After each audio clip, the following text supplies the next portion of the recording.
السلام عليكم ورحمة الله وبركاته. إن هجري تولي ليزا كنخو جماد الأخرى قوية كرنت نتاو نسان غاغوني ديزمالا تيانيما أمني دي أمنين كيه تنغانزا أمسي تاو نيا تسيغو تنبيا دوما بشباري تنغارو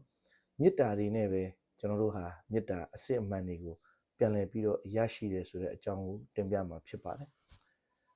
مناقب الإمام الشافعيဆိုပြီးတော့အီမာမ်ရှာဖီရာဟီမာဟူလာနဲ့ပတ်သက်တဲ့ထွတ်မြတ်တဲ့အခမ်းကဏ္ဍတွေကိုတင်ပြထားတဲ့အီမာမ်ဘဟကီရဲ့စာအုပ်တအုပ်ရှိပါတယ်။ဒီစာအုပ်ထဲမှာအီမာမ်ရှာဖီရာဟီမာဟူလာတခင်ကြီးကအမိန့်ရှိတယ်။လူတွေထဲမှာကိုမတရားအပြုဆုံးသောသူကတော့တဲ့။တဦးတယောက်ကသူ့ကိုချစ်နေပါလေရဲ့နဲ့မေတ္တာထားနေပါလေရဲ့နဲ့အဲ့ဒီသူဟာစွန့်ပစ်တာဖြစ်ပါတယ်။အဲ့ဒီသူကိုပြန်ပြီးတော့မေတ္တာမပေးတာဖြစ်တယ်။ဒါကြောင့်ကျွန်တော်တို့အနေနဲ့ကျွန်တော်တို့တဦးတယောက်ရဲ့စိတ်နှလုံးသားကိုမပိုင်နိုင်ပါဘူး။ဒါပေမဲ့အလောရှိမြတ်က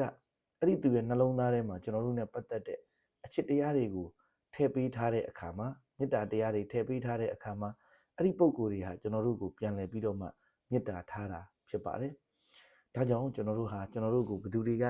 မေတ္တာတွေထားပြီးတော့ဆက်ဆံနေတယ်လေ။အဲ့ဒီသူတွေကိုပြန်လည်ပြီးတော့မေတ္တာတွေနဲ့တုံ့ပြန်ဖို့လိုအပ်ပါတယ်။အထူးသဖြင့်ကျွန်တော်တို့ဒီနေ့ခေတ်မှာကျွန်တော်တို့ရဲ့မိဘနှစ်ပါးဟာကျွန်တော်တို့ရဲ့မိဘတွေဟာကျွန်တော်တို့နဲ့ပတ်သက်ပြီးတော့အင်တန်မှမေတ္တာကြီးမားတဲ့ပုံကိုယ်တွေဖြစ်ပါတယ်။အော်ဒီမိဘတွေကိုကျွန်တော်တို့လူငယ်လေးတွေဟာမသိနားမလည်ပဲနဲ့သူတို့ရဲ့မေတ္တာတွေကိုကျွန်တော်တို့ကမ်းနေတဲ့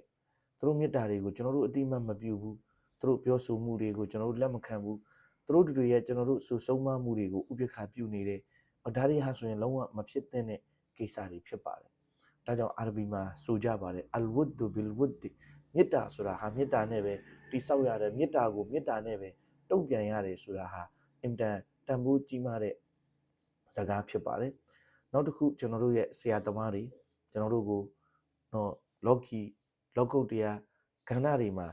တချို့ဆရာသမားတွေဟာလောကီရေးရမှာကျွန်တော်တို့ကိုလမ်းညွှန်မှုတွေပေးတယ်။ကျွန်တော်သာသနာနဲ့ပတ်သက်ပြီးတော့သင်ကြားပို့ချပေးနေတဲ့ဆရာသမားတွေကတော့လောကုတ်တရားနဲ့ပတ်သက်ပြီးတော့ပါကျွန်တော်တို့ကိုအကျိုးတရားတွေပေးတယ်။အဲ့တော့သူတို့ကဒီမှာပညာတွေပေးခြင်းနဲ့အတူတူကျွန်တော်တို့ကိုမေတ္တာတွေလည်းပေးနေတာဖြစ်ပါတယ်။အဲ့တော့သူတို့ပေးတဲ့မေတ္တာတွေနဲ့အတူတူသူတို့ဆုဆုံးမတဲ့သူတို့ရဲ့ပဲ့ပြမှုတွေဒါတွေကိုကျွန်တော်တို့ဟာဆိုရင်နာခံဖို့လိုအပ်ပါတယ်။နောက်ကျွန်တော်တို့ရဲ့အတိုင်းဝိုင်းထဲမှာကျွန်တော်တို့ရဲ့ဆွေမျိုးသားချင်းတွေလူကြီးတူမတွေကျွန်တော်တို့ကိုကောင်းမွန်စွာနဲ့သူတို့ဟာဆုဆုံးမကြတယ်။သူတို့မေတ္တာတွေရှေ့ထားပြီးတော့ကျွန်တော်တို့အတွက်အကောင်းဆုံးဘဝခရီးလမ်းတွေ